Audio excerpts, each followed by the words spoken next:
you knew that Acura's next RDX was going to be massively important. After all, it plays in one of the industry's hottest, fastest growing segments.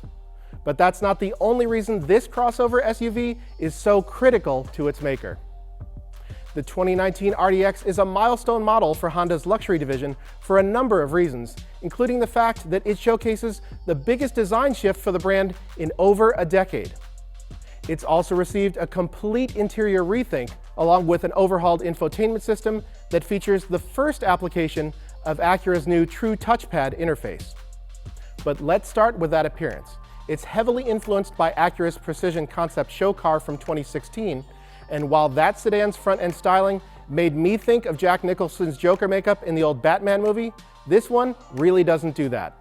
There's distinctive and expensive-looking detailing in the grille and lighting, and there's a crispness and a fluidity to the RDX's sheet metal, especially along the body side. Overall, this third generation appears bolder, more premium, and larger. And that's not just visual trickery, this new RDX actually is bigger. It's got a 2.5-inch longer wheelbase and a 1.2-inch wider track. Despite the size increase, the RDX's new engine is actually much smaller. Under the hood is a 2-liter turbocharged 4-cylinder paired with the segment's first 10-speed automatic. Honda's already proven it knows how to handle that many speeds with the new Accord, so I expect smooth sailing here. Acura won't disclose the RDX's power or efficiency specs just yet, but for reference, the outgoing naturally aspirated 3.5-liter V6 put out 279 horsepower and 252 pound-feet of torque. Honda's gotten up to 306 horsepower out of the same 4-cylinder in the Civic Type R, so despite the displacement drop, the RDX could be in for a slight power gain. One thing Acura will say, the RDX has 150% more low-end torque than its predecessor. Paired to an updated version of its torque vectoring super handling all-wheel drive system, and with a new set of optional adaptive dampers, there's ample reason to suggest that this new RDX will handle sharply as well.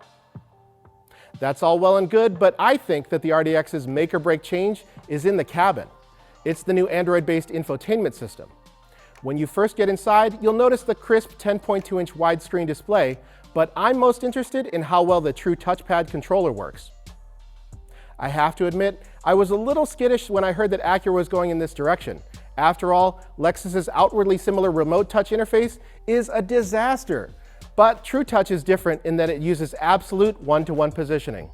A tap on the lower right corner of this pad corresponds directly with a tap on the lower right hand of the display. In my very limited in-studio fiddling, it seems to work well, but the true test will be how easy it is to use while driving. Either way, it should be an improvement over the outgoing RDX's widely criticized twin screen setup.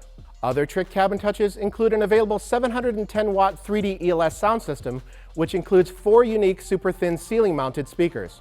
Android Auto and Apple CarPlay integration are available, and a new natural voice language recognition system and 4G LTE Wi-Fi hotspot round out a strong list of features. Naturally, a full suite of advanced driver assist systems, including adaptive cruise control, lane keep assist, pre-collision auto brake, and an available 360-degree camera are available. The new Ohio-built RDX looks ready for action, and it's going to need to be. When it hits dealers later this year, it's going to line up against a murderer's row of strong competitors, including Audi's Q5, BMW's X3, and the Lexus NX.